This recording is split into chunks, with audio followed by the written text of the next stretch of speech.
yang mendengar. 22 ayat 18-19. Oke, lanjut. Aku bersaksi benar itu. Aku bersaksi kepada setiap orang yang mendengarkan perkataan-perkataan nubuat dari kitab ini, jika seorang menambahkan sesuatu kepada perkataan-perkataan ini, maka Allah akan menambahkan kepadanya malapetaka yang tertulis di dalam kitab ini. Dan jikalau orang mengurangi sesuatu dari perkataan-perkataan dari kitab nubuat ini, maka Allah akan mengambil baginya dari pohon kehidupan dan dari kota kudus seperti yang tertulis dalam kitab suci ini. Karena itu, ada sebuah kontradiksi di dalam dirinya sendiri. Ketika di dalam Protestantisme membaca dan menafsirkan. Ketika seseorang menafsirkan sesuatu buat eksegesi atau hermeneutik dengan sendirinya, kitab suci tidak lagi menjadi otoritas di dalam dirinya sendiri. Karena otoritas ada di dalam mulutnya seorang pewarta, mulutnya seorang pengajar, mulutnya seorang yang melakukan hermeneutik dan eksegesis. Karena itu, konsep tentang sola scriptura tidak cukup untuk menjelaskan firman Tuhan di dalam totalitas komprehensif. Butuh tripod di dalam kebenaran iman, kitab suci, magisterium, dan juga tradisi. Berpeganglah teguh kepada ajaran yang telah kalian terima dari kami, yang kami sampaikan kepada kalian melalui lisan dan tertulis. Sampai di sini. Aku percaya akan Roh Kudus, Gereja Kristus yang kudus, persekutuan para kudus, pengampunan dosa, kebangkitan badan, kehidupan yang kekal.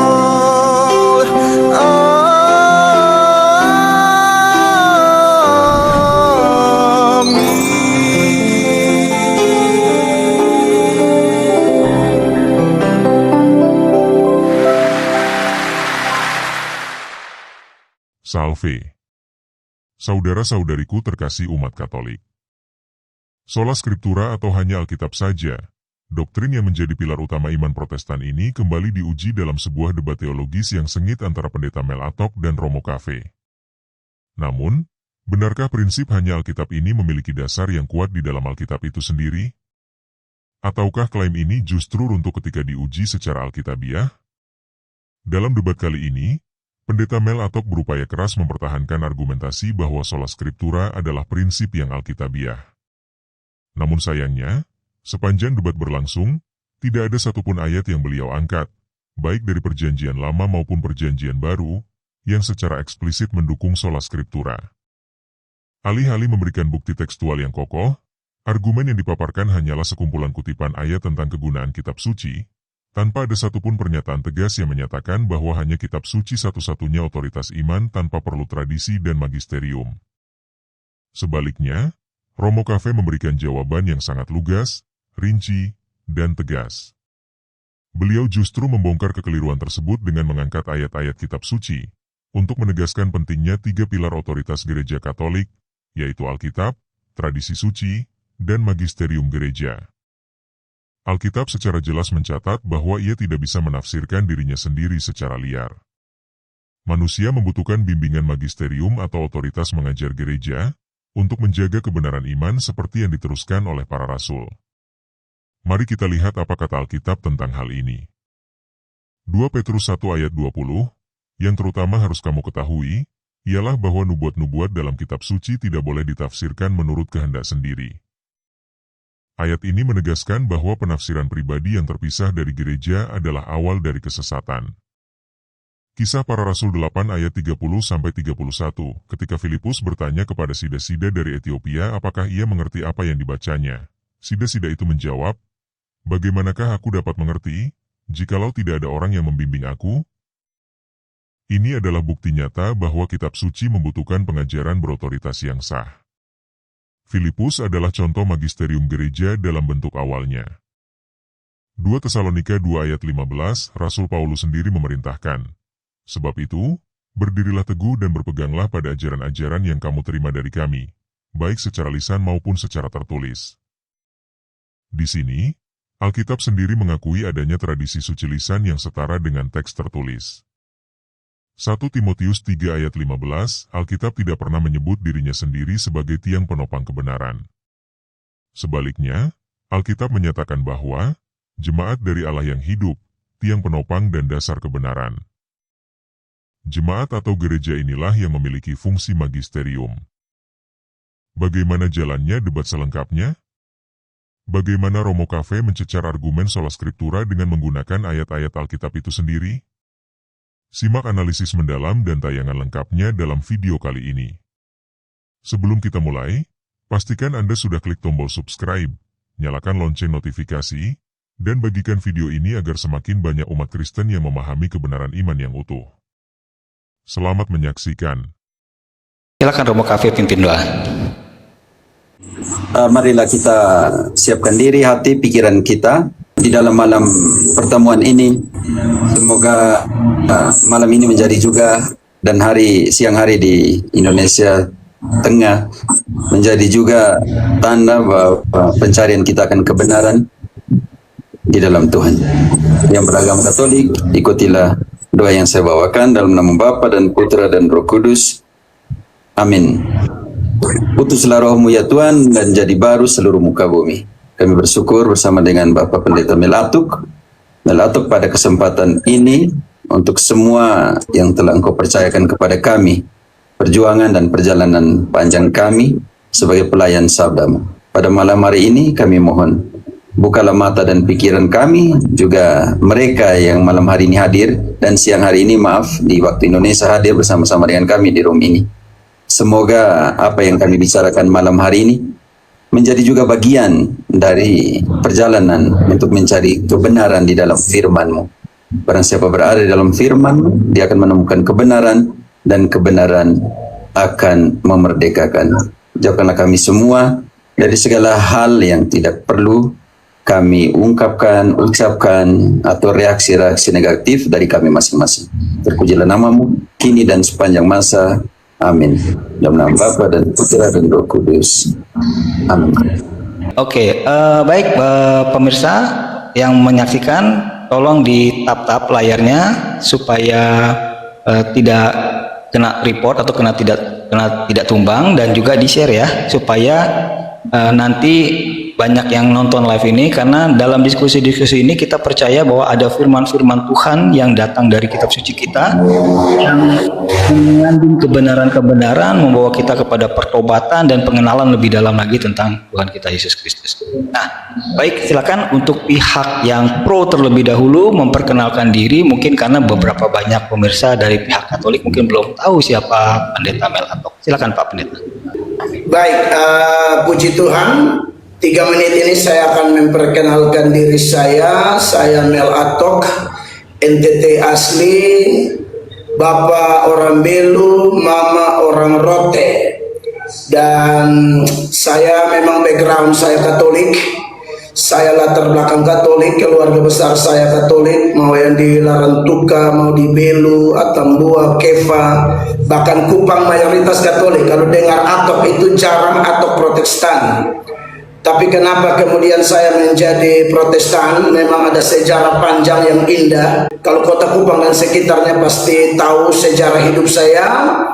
Dan kemudian pada bulan saya ditangkap terakhir itu 13 Januari 1999, sekitar bulan Mei, ditangkap Tuhan, memberi diri dibaptis, dan kemudian memutuskan untuk menjadi hamba Tuhan. Memang ada ide untuk menjadi romo atau pastor, tapi rasanya saya tidak ada panggilan ke sana karena saya rasa saya harus menikah. Jadi akhirnya saya memutuskan jadi pendeta, dan keluarga besar saya mendukung 100%. Dan puji Tuhan hubungan kami begitu indah sampai hari ini, karena di keluarga saya ada pendeta, ada romo, juga ada suster, sepupu-sepupu kandung saya, dan itu sungguh indah. Dan hari ini saya melayani di NTT Kota Kupang, sebuah gereja yang dikenal dengan bengkel orang berdosa. Jadi gereja bagi saya bukan kumpulan para malaikat.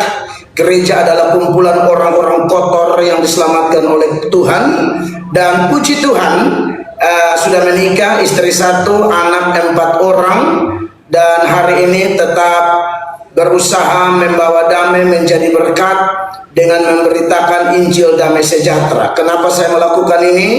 Sebenarnya ini bukan aku yang memilih Yesus, tapi Yesus yang memilih aku seturut Yohanes 15 ayat 16. Dia berfirman, bukan kamu yang memilih aku, tapi aku yang memilih kamu, supaya kamu pergi dan menghasilkan buah dan buahmu tetap. Dan saya percaya itu belas kasihan Tuhan, senada juga dengan apa yang Paulus katakan dalam 1 Korintus 15 ayat yang ke-10, bahwa aku ada sebagaimana aku ada, semua karena anugerah kasih karunia Tuhan. Bahkan anugerah yang dicurahkan kepadaku memampukan aku bekerja lebih keras daripada mereka semua, tapi sekali-kali bukan aku, melainkan anugerah Tuhan. Jadi sebenarnya kami hanya hamba-hamba tidak berguna yang melakukan perkara-perkara kudus. Demikian, salam. Ya, baik. Kalau begitu kita lanjutkan perkenalan kepada Romo Cafe. Silakan Romo memperkenalkan diri karena mungkin dari Protestan belum mengenal siapa Romo Cafe ini. Silakan. Oke, saya Herodae Mere SPD, Mama Mau Mere, Bapak Nagekio Romba, Mau Nori, tinggal di Mombawa. Masuk seminari Matuloko umur 12 tahun. Setelah itu dihabiskan tahun 2008 dan di Kolombia sejak tahun 2009. Hamba kecil dari Sang Sabda yang besar, mulai bergiat di dalam tema apologetika, pembelaan iman Katolik, tetapi dalam pendasaran biblis dari tahun 2011 sampai dengan hari ini. Demikian perkenalan saya. Biasa dipanggil Hero, tetapi nama aku namanya Cafe. Cafe itu cafe, strefe, karena di dalam bahasa Spanyol cambio por fe itu transformasi iman. Sedangkan di Indonesia dia lebih dikenal sebagai kopi. Kasih adalah oasis dari pengharapan dan iman. Sudah lebih dari 17 tahun di Kolombia, Amerika Latin. Terima kasih. Baik, Romo Cafe. Dengan demikian kita tahap pertama sudah selesai. Mohon untuk dibesarkan kepada Pak Pendeta Melatok, karena kita akan mendengarkan penjelasan dari Pak Pendeta Melatok. Kenapa Pak Pendeta Melatok mengambil posisi yang pro terhadap sola scriptura? Silakan Pak Pendeta Melatok. Saya kasih waktu 10 menit untuk menyampaikan argumentasi dan penjelasan-penjelasannya. Silakan. Oke, baik. Ya. Saya bisa mulai. Jadi baik, topik sola scriptura ini sangat dasaria. Kita tahu bahwa dalam sejarah Protestan yang muncul kurang lebih 31 Oktober 1517 di Jerman dan pergerakannya sampai hari ini, di mana ada 95 dalil yang dibakukan oleh Martin Luther dan tim di Wittenberg itu, yang kemudian menjadi 5 sola yang sangat terkenal, yaitu sola fide, sola gratia, solus Christus, soli Deo gloria, dan itu semua bersumber dari sola scriptura.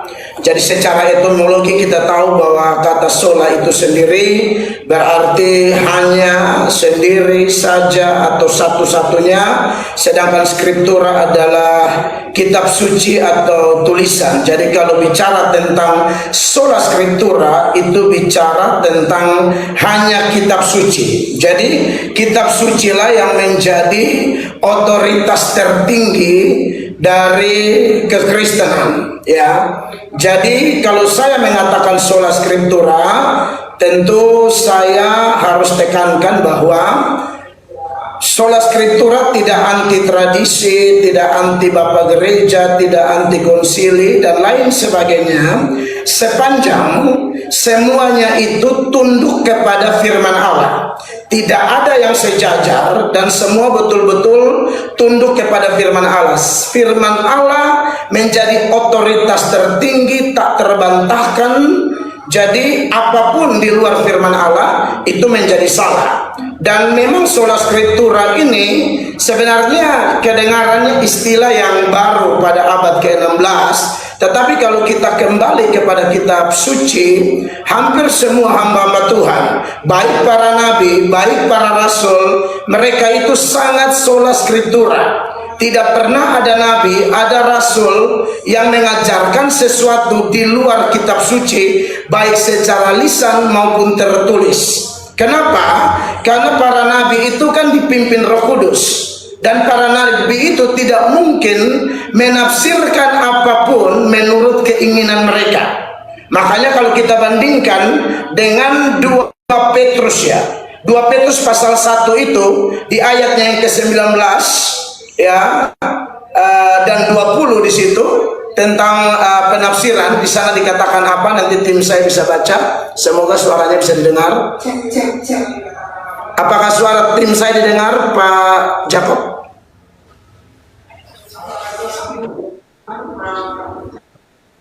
Cek. Kecil. Kalau di saya kecil. Iya. Gimana Romo Cafe? Orang kafe dengar suara tim. Ya, bisa didengar. Bapak silakan dibacakan saja Pak Pendeta Melato. Iya itu. Diputar balik. Ya, silakan baca ayatnya. 2 Petrus 1 ayat 19 dan 20. Dengan demikian kami makin diteguhkan oleh firman Yep. yang telah disampaikan oleh para nabi. Alangkah baiknya kalau kamu memperhatikannya sama seperti memperhatikan pelita yang bercahaya di tempat yang gelap sampai fajar menyingsing dan bintang timur terbit bersinar di dalam hatimu. Yang terutama harus kamu ketahui ialah bahwa nubuat-nubuat dalam kitab suci Ya. tidak boleh ditafsirkan menurut kehendak sendiri. Iya, jadi nubuat-nubuat dalam kitab suci tidak boleh ditafsirkan menurut kehendak sendiri. Maka saya percaya Petrus mengutip ini dan itu diterapkan kepada Petrus juga, dan seharusnya semua hamba Tuhan ya yang mengaku merupakan hamba dari sabda, hamba dari Tuhan Yesus, tidak boleh menafsirkan apapun secara kehendak sendiri, tapi oleh pimpinan Roh Kudus ya. Dan kalau memang penafsiran itu adalah dari Roh Kudus, maka Roh Kudus tidak pernah bertentangan dengan kitab suci. Karena Roh Kuduslah yang menginspirasi kurang lebih 40 penulis Alkitab dari Kejadian sampai Wahyu. Dalam konteks Protestan ada 39 di PL, ada 27 di PB. Itu semua diilhamkan oleh Roh Kudus. Makanya kalau saya boleh contohkan dalam pernyataan saya ini, hamba-hamba Tuhan, katakanlah Nabi Yesaya. Nabi Yesaya bicara keras kepada umat Tuhan di zaman itu, karena umat Tuhan kemudian dipengaruhi oleh kuasa-kuasa lain, pengaruh-pengaruh lain untuk apa? Menggiring umat untuk mencari jawaban dari orang mati, mencari jawaban dari arwah dan lain sebagainya. Maka dalam Yesaya ya secara tegas, Yesaya pasal 8 itu ya, kalau kita lihat Yesaya pasalnya yang ke-8 mulai ayat 19 sampai 20, di sana ditegaskan bahwa tidak bisa orang hidup bertanya kepada orang mati. Orang hidup harusnya bertanya kepada apa? Kesaksian dan pengajaran, dan itu pasti sumbernya dari kitab suci. Dibacakan. Dan apabila orang berkata kepada kamu, mintalah petunjuk kepada arwah dan roh-roh peramal yang berbisik-bisik dan komat kami, maka jawablah, bukankah suatu bangsa patut meminta petunjuk kepada Allahnya? Atau haruskah mereka meminta petunjuk kepada orang-orang mati bagi orang-orang hidup? Carilah pengajaran dan kesaksian. Siapa yang tidak berbicara sesuai dengan perkataan itu, maka baginya tidak terbit fajar. Iya, jadi dari situ ketahuan bahwa memang sola scriptura ini bukan barang baru, istilahnya yang baru pada abad ke-16 sampai sekarang. Tetapi prinsip sola scriptura itu sangat tunduk kepada firman Allah. Makanya Nabi Yesaya kan tidak bisa tanya kepada arwah, tidak bisa tanya kepada orang mati, karena Yesaya sebagai hamba Tuhan yang waktu itu sudah ada yang namanya Pentateuk, kitab-kitab Musa, tahu betul konsekuensi kalau bicara sama arwah. tahu betul konsekuensi kalau menyembah arwah, ngobrol sama arwah, itu dibasmi oleh Tuhan sendiri, dan itu adalah manifestasi penyembahan berhala, yaitu ya sikap pemberontak terhadap 10 hukum Allah, khususnya hukum pertama jangan ada padamu Allah lain, dan hukum kedua yang mengatakan jangan buat patung berupa apapun dan seterusnya untuk disembah. Makanya kenapa Imamat pasal 19 ayat 31 itu salah satu data yang sangat keras untuk menolak komunikasi dengan arwah. Perhatikan. Janganlah kamu berpaling kepada arwah atau kepada roh-roh peramal. Janganlah kamu mencari Pak Yakob itu timernya kasih mati dulu, ada baca ayat. Halo? Ya, baca ayat ulang. Janganlah kamu berpaling kepada arwah atau kepada roh-roh peramal. Janganlah kamu mencari mereka dan dengan demikian menjadi najis karena mereka, akulah Tuhan Allahmu. Imamat 20 ayat 6, tambah lagi. Ditahan, Pak. Orang yang berpaling kepada arwah atau kepada roh-roh peramal, yakni yang berzinah dengan bertanya kepada mereka, aku sendiri akan menentang orang itu dan melenyapkan dia dari tengah-tengah bangsanya. Imamat 20 ayat 27, itu jelas juga eksplisit di sana. Ya. Apabila seorang laki-laki atau perempuan dirasuk arwah atau roh peramal, pastilah mereka dihukum mati, yakni mereka harus dilempari dengan batu dan darah mereka tertimpa kepada mereka sendiri. Ini juga yang menyebabkan kenapa raja pertama Israel, yaitu Saul, kemudian dihukum oleh Tuhan sampai mati gara-gara penyembahan atau komunikasi kepada arwah ini, begitu ya. Makanya dalam 1 Tawarik 10 ayat 13 di sana akan dibacakan ayatnya, alasan kenapa Saul mati, dia berubah setia, dan salah satu yang paling bikin Tuhan marah, Tuhan murka adalah ngomong sama arwah, bukan cari firman, bukan cari Tuhan, malah cari arwah. Ini celaka besar. Perhatikan. Demikianlah Saul mati karena perbuatannya yang tidak setia terhadap Tuhan, oleh karena ia tidak berpegang pada firman Tuhan, dan juga karena ia telah meminta petunjuk dari arwah. Iya. Dan kalau kita lihat lagi sejarah gereja lah, konteks perjanjian baru, di mana gereja pertama lahir.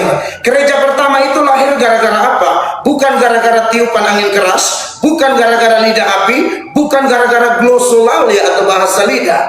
Gereja pertama itu lahir karena pemberitaan Petrus, khotbah Petrus. Dan menarik, di dalam Kisah Para Rasul pasal 2, ketika Petrus meresponi sindiran dari orang-orang yang melihat fenomena Pentakosta itu, Petrus berdiri dan berkhotbah, dan luar biasa dalam khotbah Petrus itu ada kutipan-kutipan yang jelas. Maksudnya apa?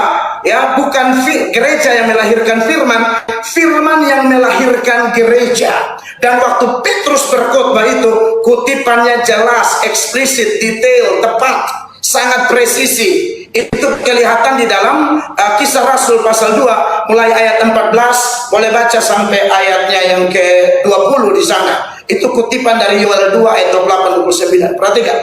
Maka bangkitlah Petrus berdiri dengan ke-11 rasul itu, dan dengan suara nyaring ia berkata kepada mereka, hai kamu orang Yahudi, dan kamu semua yang tinggal di Yerusalem, ketahuilah dan camkanlah perkataanku ini.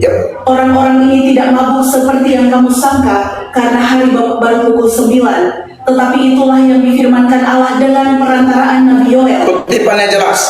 Akan terjadi pada hari-hari terakhir, demikianlah firman Allah, bahwa aku akan mencurahkan rohku ke atas semua manusia. Maka anak-anakmu laki-laki dan perempuan akan bernubuat, dan teruna-terunamu akan mendapat penglihatan-penglihatan, dan orang-orangmu yang tua akan mendapat mimpi. Juga ke atas hamba-hambaku laki-laki dan perempuan akan kucurahkan rohku pada hari-hari itu, dan mereka akan bernubuat. Dan aku akan mengadakan mujizat-mujizat di atas di langit, dan tanda-tanda di bawah di bumi, darah dan api dan gumpalan-gumpalan asap. Matahari akan berubah menjadi gelap gulita, dan bulan menjadi darah sebelum datangnya hari Tuhan, hari yang besar dan mulia itu. Iya, jadi itu jelas di situ bahwa baik nabi-nabi Yesaya, saya wakilkan tadi salah satu saja Yesaya, lalu Rasul Petrus, belum lagi Paulus, belum lagi Apolos, itu saya bisa buktikan semuanya, karena memang ini kan biblis. harus berpusat kepada firman. Jadi akan banyak firman yang akan saya sampaikan di sini. Nah, dan lebih daripada itu, ya, sang reformator agung itu sebenarnya bukan Martin Luther. Martin Luther mana kemarin. Reformator agung itu Tuhan Yesus Kristus, pribadi yang membawa reformasi di dalam agama Yahudi. Dia merombak bait Allah dan lain sebagainya.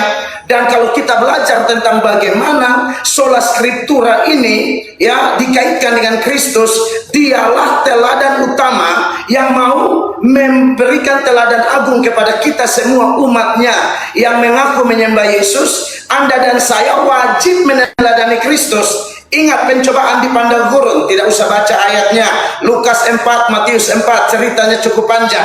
Di sana jelas ketika menghadapi setan, 3 kali Yesus pakai senjata. Ada tertulis, ada tertulis, ada tertulis. Yesus tidak rubah senjata, tidak pakai ada tertulis, tapi juga ada perkataan mama saya atau bapak saya, atau ada perkataan tetangga saya. No, ada tertulis, ada tertulis, ada tertulis. Makanya aneh kalau ada orang bilang pengikut Kristus tapi keluar dari apa yang tertulis. Maka saya bersyukur dengan topik sola scriptura ini, kita semua dibawa untuk tunduk kepada firman, hormat kepada firman, karena saya meyakini sikap hormat kepada firman adalah sikap hormat kepada Allah, Sang Empunya firman. Sebaliknya, kalau tidak hormat kepada firman, itu tidak hormat kepada Allah. Makanya menjadi aneh, orang mungkin bisa berjubah agama, jam terbang tinggi dan lain sebagainya, tapi kalau keluar dari Alkitab, halo, saya pikir ini ada yang salah dengan dia. Dia ngaku penyembah Yesus, tapi prakteknya tidak meneladani Yesus, di mana Yesus sangat sola scriptura. Lagi-lagi, ada tertulis, ada tertulis, ada tertulis, dan setan lari. Ya, makanya kenapa dalam perlengkapan senjata rohani itu firman Allah itu nomor 1. Baca dulu di dalam Efesus pasal 6 ayat 17. Efesus 6 ayat 17. Timernya dimatikan, Pak. Dan terimalah ketopong keselamatan dan pedang roh, yaitu firman Allah. Firman Allah itu fungsinya apa? Bertahan, menyerang, karena dia pedang. Itu atribut persenjataan tentara Romawi. Firman itu bisa serang, bisa bertahan. Sekian, Tuhan memberkati. Ya, terima kasih. Itu tadi pengantar dan penjelasan dari Pak Pendeta Mel Atok tentang kenapa dia pro kepada sola scriptura. Sekarang mari kita dengarkan penjelasan dari Romo Cafe kenapa Romo kontra dengan sola scriptura. Silakan Romo, waktu dinyalakan. Oke, terima kasih. Kenapa kontra? Bagi saya, sola scriptura tidak cukup. Pengertian sola scriptura sangat jelas bahwa 3 determinasi untuk memahami sola scriptura. Yang pertama, scriptura adalah otoritas satu-satunya. Yang kedua, semua yang diimani harus ada dalam kitab suci. Yang ketiga, yaitu mengatakan bahwa tradisi tidak mempunyai otoritas. Itu konsep dasar yang saya pahami tentang sola scriptura. Pertanyaan saya, kalau seandainya pada saat ini kita bermasalah di dalam komunitas kekristenan kita, kita pergi kemana? Buka kitab suci atau pergi kemana? Sejarah membuktikan secara biblis bahwa di dalam Matius 18 ayat 17, jika persoalan terjadi, kita kemana? Yakob, Baik, saya akan bacakan. Matius 18 ayat 17. Jika persoalan terjadi, kita pergi buka kitab suci untuk menyelesaikannya, atau kita pergi kemana? Baik, saya akan bacakan Romo. Matius bab 18 ayat 17. Jika ia tidak mau mendengarkan mereka, sampaikanlah soalnya kepada gereja. Dan jika ia tidak mau juga mendengarkan gereja, pandanglah dia sebagai seorang yang tidak mengenal Allah atau seorang pemungut cukai. Silakan. Karena di dalam gereja ada ayat 18. Baik. Aku berkata kepadamu, sesungguhnya apa yang kamu ikat di dunia ini akan terikat di surga, dan apa yang kamu lepaskan di dunia ini akan terlepas di surga. Silakan. Ketika persoalan terjadi dalam gereja, orang tidak cari kitab suci untuk menyelesaikan ayat mana untuk menyelesaikan persoalan ini, melainkan pergi kepada gereja.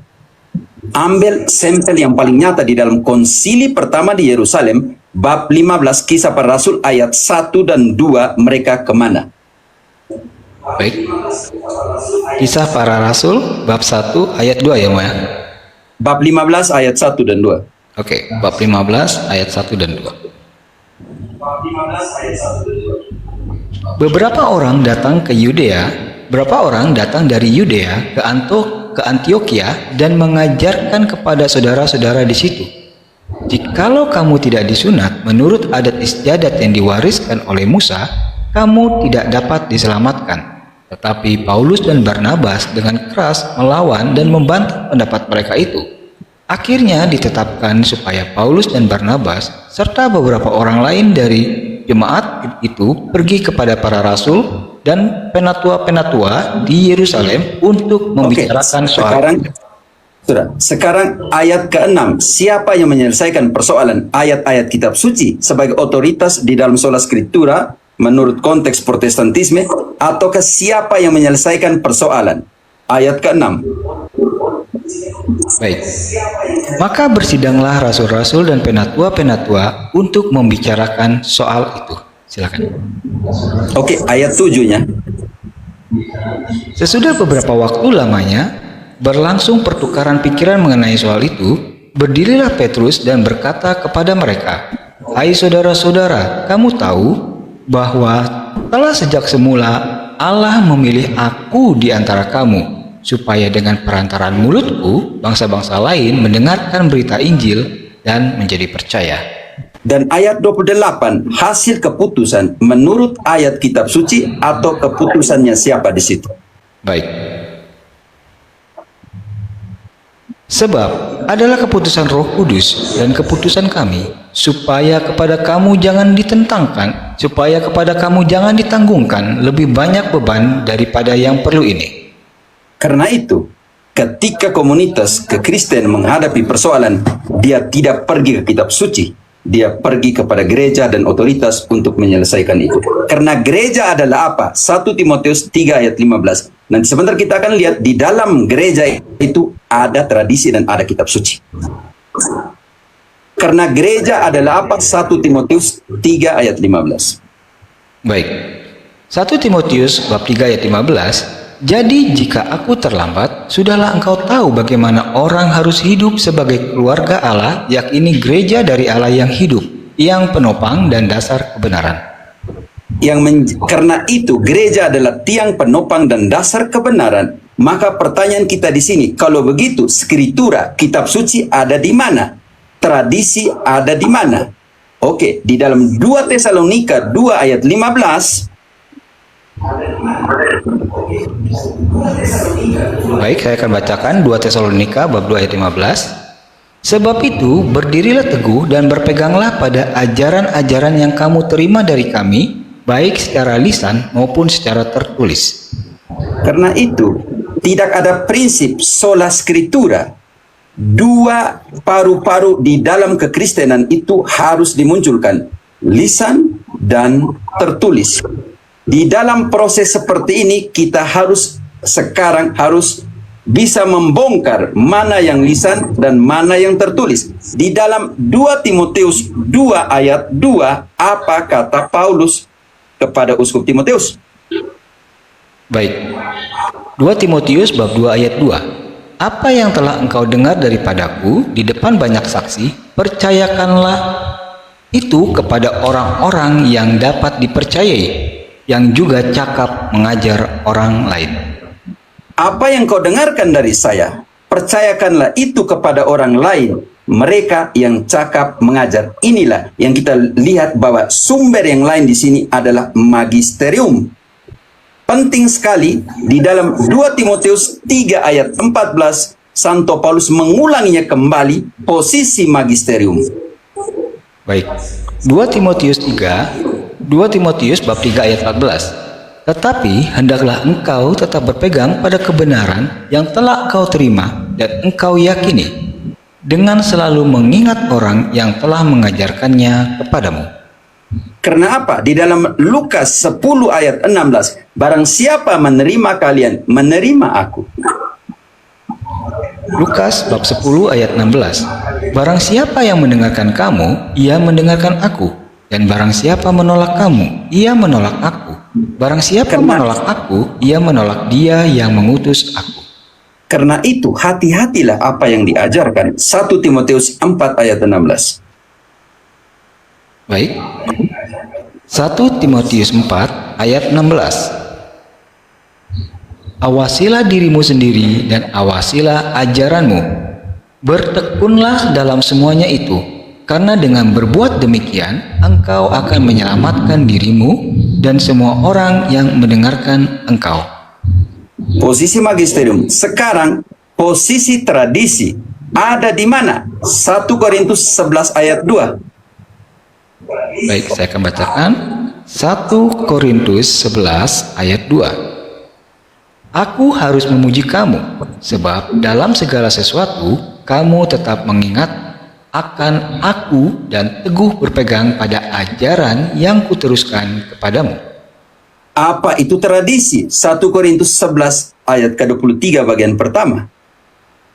1 Korintus bab 11 ayat 23. Sebab apa yang telah kuteruskan kepadamu telah aku terima dari Tuhan, yaitu bahwa Tuhan Yesus pada malam waktu ia diserahkan mengambil roti.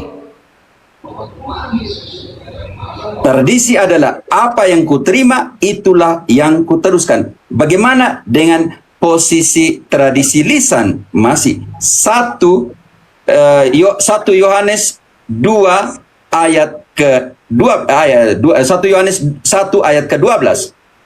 Posisi tradisi lisan. Baik. 1 Yohanes bab 1 ayat 12. Benar mo? Yo. 2 Yohanes. Oh, 2 Yohanes. 2 Yohanes 1 ayat 12. Baik. Posisi dari tradisi. Baik.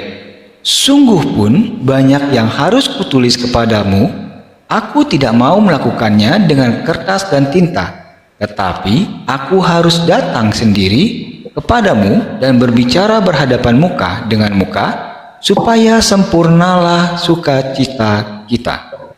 Kenapa? Yohanes yang sama omong ada 2 tradisi. Di situ dia omong tradisi lisan, di bab 1 Yohanes 1 ayat 1 dia omong tradisi tertulis. 1 Yohanes 1 ayat 1.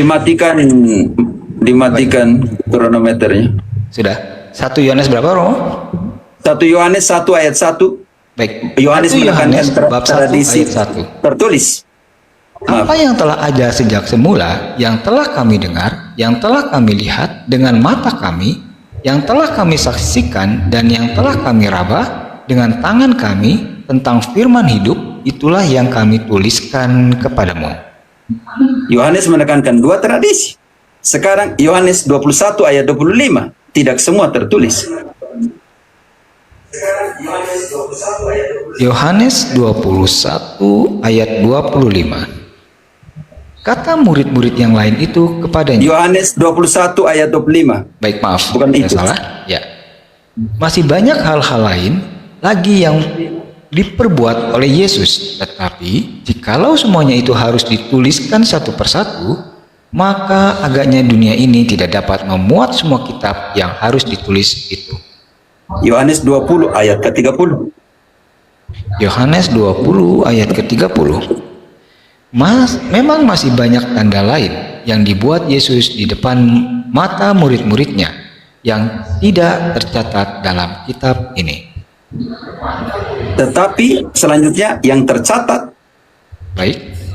Ayat 31. Tetapi semua yang tercantum di sini telah dicatat supaya kamu percaya bahwa Yesuslah Mesias, Anak Allah, dan supaya kamu oleh imanmu memperoleh hidup dalam namanya. Sekarang pertanyaan kita, kalau begitu tradisi tertulis ada di mana? Sudah dipisahkan tadi antara lisan dan tertulis, dan di dalam 2 Timotius 3 ayat ke-15 dan 16 dan 17 dia menekankan tradisi tertulis. 2 Timotius 3 Ayat 16-17. 16 dan Sejak kecil. segala tulisan yang Ayat diilhamkan. 15 dulu. Baik. Ayat 15. Sejak kecil.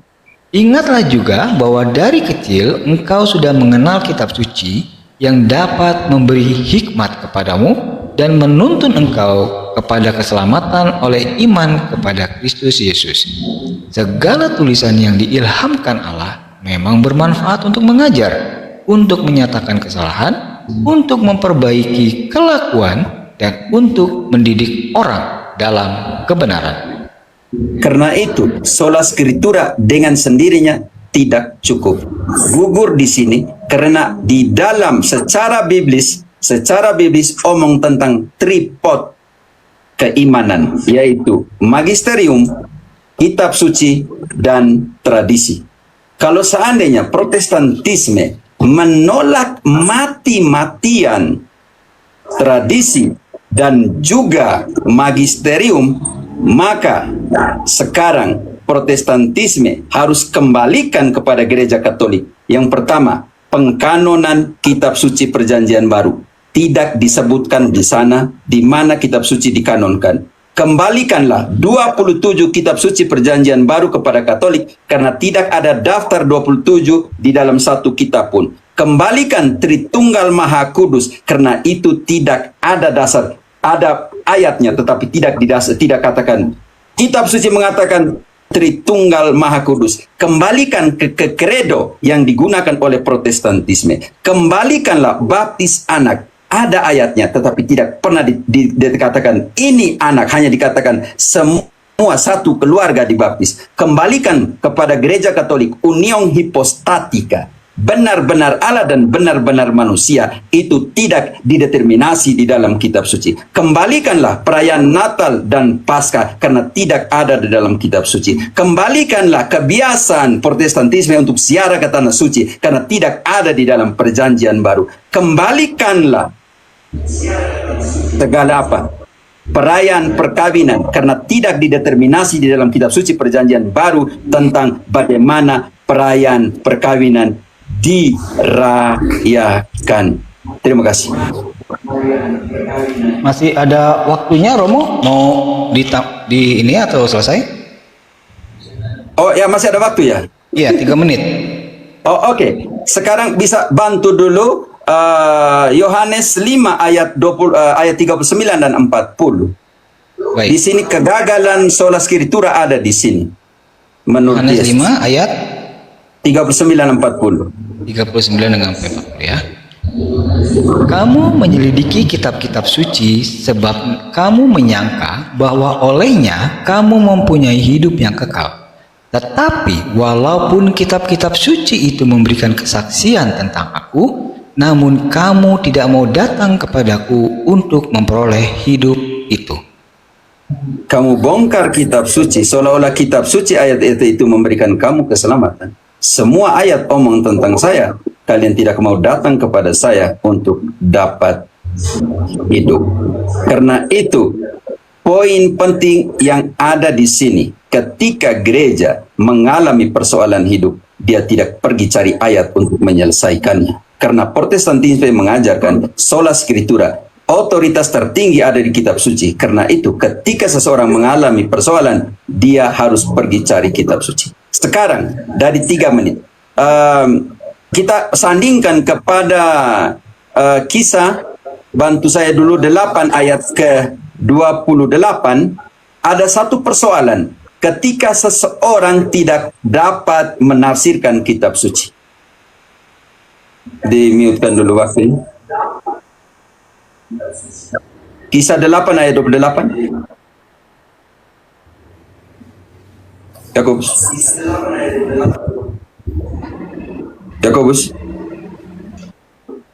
Mute itu mic-mu. Yakobus. Rasul bab 8 ayat 28. 8 dengan 30. Yuk. Sekarang orang itu sedang dalam perjalanan pulang dan duduk dalam keretanya sambil membaca kitab Nabi Yesaya.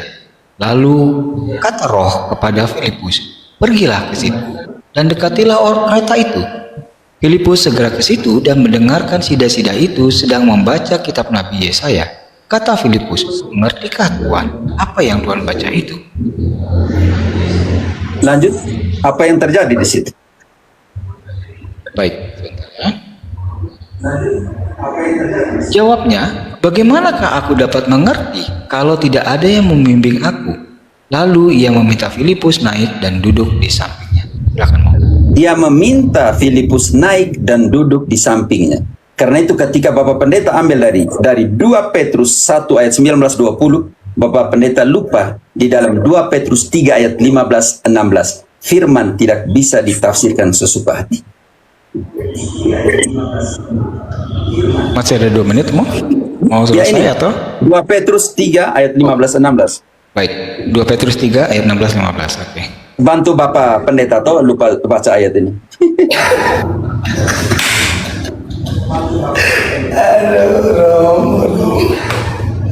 2 2 Petrus 3 3 ayat 15-16. ayat 15-16. Anggaplah kesabaran Tuhan kita sebagai kesempatan bagimu untuk beroleh selamat, seperti juga Paulus, saudara kita yang kekasih, telah menulis kepadamu menurut hikmat yang dikaruniakan kepadanya. Hal itu dibuatnya dalam semua suratnya apabila ia berbicara tentang perkara-perkara ini. Dalam surat-suratnya itu ada hal-hal yang sukar difahami, sehingga orang-orang yang tidak memahaminya dan tidak teguh imannya memutarbalikannya menjadi kebinasaan mereka sendiri, sama seperti juga mereka buat dengan tulisan-tulisan yang lain. Karena itu ada tendensi di situ ketika terjadi sebuah penafsiran lupa dari konteks, menambahkan dan mengurangkan, maka Amsal 30 ayat 5 dan 6 menekankan jangan kau tambahkan sesuatu di dalam firman itu.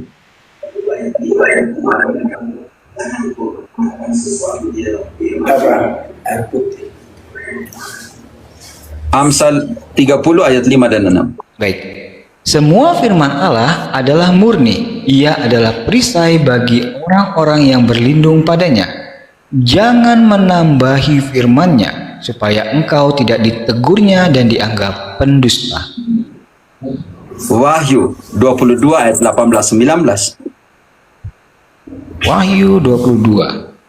Harus matikan timer. Ayat 18 sampai dengan 19. Aku bersaksi kepada setiap orang. Kepada setiap orang yang Wahyu mendengar. 22 ayat 18-19. Oke, lanjut. Aku bersaksi benar itu. Aku bersaksi kepada setiap orang yang mendengarkan perkataan-perkataan nubuat dari kitab ini. Jika seorang menambahkan sesuatu kepada perkataan-perkataan ini, maka Allah akan menambahkan kepadanya malapetaka yang tertulis di dalam kitab ini. Dan jikalau orang mengurangi sesuatu dari perkataan-perkataan dari kitab nubuat ini, maka Allah akan mengambil baginya dari pohon kehidupan dan dari kota kudus seperti yang tertulis dalam kitab suci ini. Karena itu, ada sebuah kontradiksi di dalam dirinya sendiri. Ketika di dalam Protestantisme membaca dan menafsirkan. Ketika seseorang menafsirkan sesuatu buat eksegesi atau hermeneutik dengan sendirinya, kitab suci tidak lagi menjadi otoritas di dalam dirinya sendiri. Karena otoritas ada di dalam mulutnya seorang pewarta, mulutnya seorang pengajar, mulutnya seorang yang melakukan hermeneutik dan eksegesis. Karena itu, konsep tentang sola scriptura tidak cukup untuk menjelaskan firman Tuhan di dalam totalitas komprehensif. Butuh tripod di dalam kebenaran iman, kitab suci, magisterium, dan juga tradisi. Berpeganglah teguh kepada ajaran yang telah kalian terima dari kami, yang kami sampaikan kepada kalian melalui lisan dan tertulis. Sampai di sini dulu.